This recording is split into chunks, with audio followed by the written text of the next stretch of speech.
Good morning, my dear children. Today, let's discuss the topic related to the national income and related aggregates.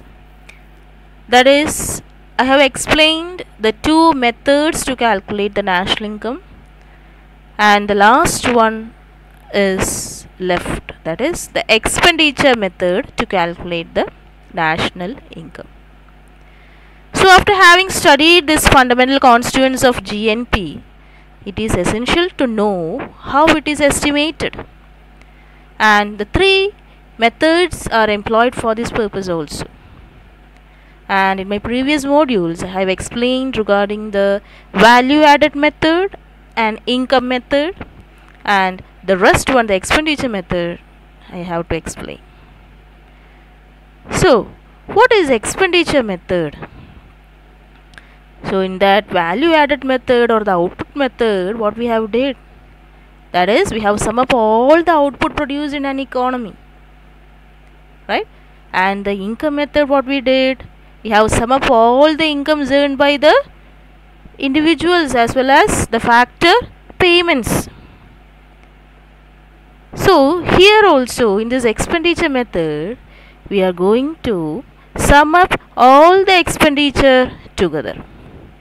So from the expenditure viewpoint, GNP means it is the sum total of expenditure incurred on goods and services during 1 year in a country. So the expenditure did by whom? Here in our society, that expenditure done by the consumers, expenditure done by the firms, expenditure done by the government.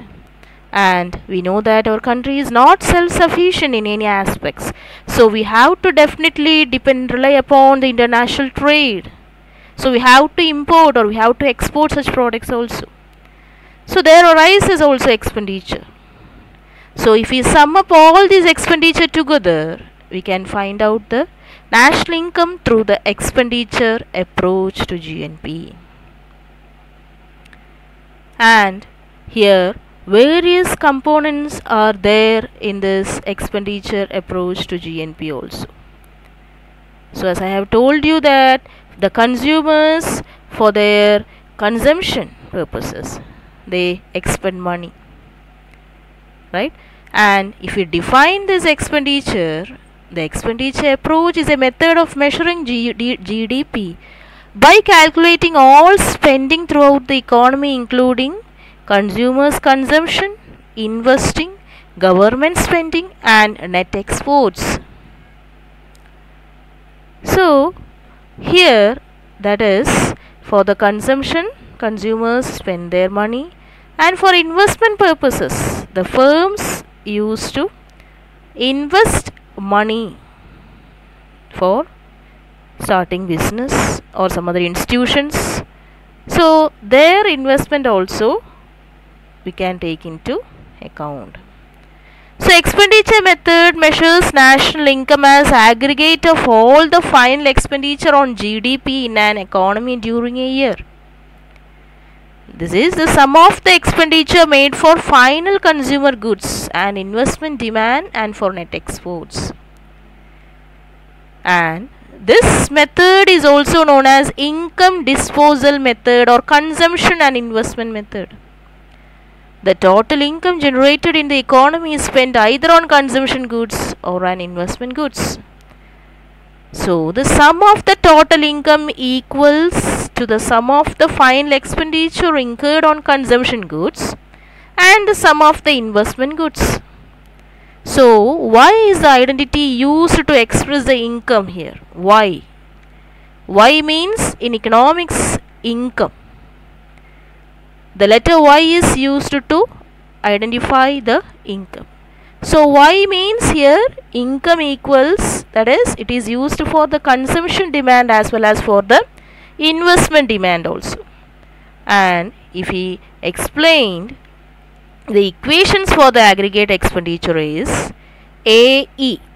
AE means, that is, aggregate expenditure equals consumption expenditure plus investment expenditure plus the government spending plus net exports. net exports. What is this net exports?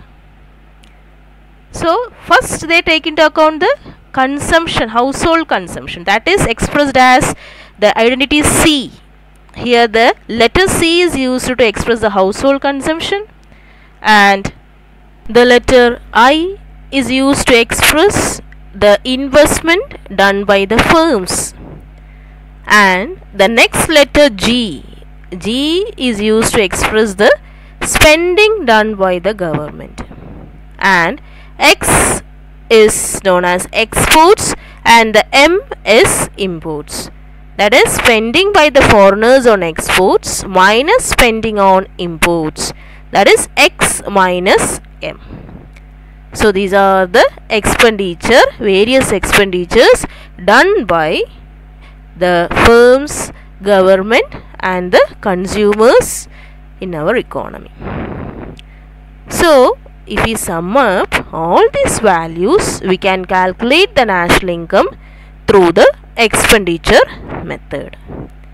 So that is aggregate expenditure equals consumption expenditure, that is C plus investment expenditure plus government expenditure plus NX. That is the equation for the aggregate expenditure. Only this is the formula that you have to study. So this will be very useful while solving this numerical problems related to this lessons also. So that is net exports means NX. NX, that is exports minus imports. Net means, I told you in the previous module, that something is deducted from the exports. What is deducted? Exports minus imports. Here all the expressed in the flow chart. These various methods are expressed in this flow chart, and these are the formulas related to the product method, income method and the expenditure method. And using these formulas in this lesson, numerical problems are there that we will see in the further modules also. And here the consumption expenditure method, what is given here? GDP equals the consumption expenditure of the consumers plus consumption expenditure of the investors or entrepreneurs called investment plus the consumption of the government. Right? So that is output method you have studied earlier, that is gross value method. That is output of the final goods and services minus intermediate consumption, and GDP gross value added plus indirect taxes minus subsidies. Next we will pass to the difficulties in the measurement of national income. So far we have studied the three methods to calculate the national income, but there arises certain difficulties in measuring this national income. What are they? That is, the first one is non-monetized transactions. What is that? The exchange of goods and services which have no monetary payments, like services rendered out of love, courtesy or kindness, difficult to include in the computation of national income. That is non-monetized transactions. That is, no money is used in that one. That is only out of the love or courtesy or kind. These are all attributes or qualities that we have studied in our statistics. These are the attributes that we cannot measure it also. Next is unorganized sector. That is, unorganized sector means it is unrecorded, it is informal. No other records are maintained in such sectors also. So that income is also difficult to compute. The next is multiple sources of part-time act recognized included. So part-time activities are not included, and categorization of goods and services also difficult in some situations. Here we can see in many cases the categorization, whether the products are intermediate or whether it is a final product, we cannot assure it. It is not very clear. Sometimes both the products comes under one category also. And the next reason is the inadequate data. That is, the lack of adequate and reliable data is a major hurdle to the measurement of national income of underdeveloped countries. That is, the proper records are not maintained, or even the records are maintained, we cannot trust upon, we cannot rely upon such accounts or such data also. So that also is a major problem for the measurement of the national income.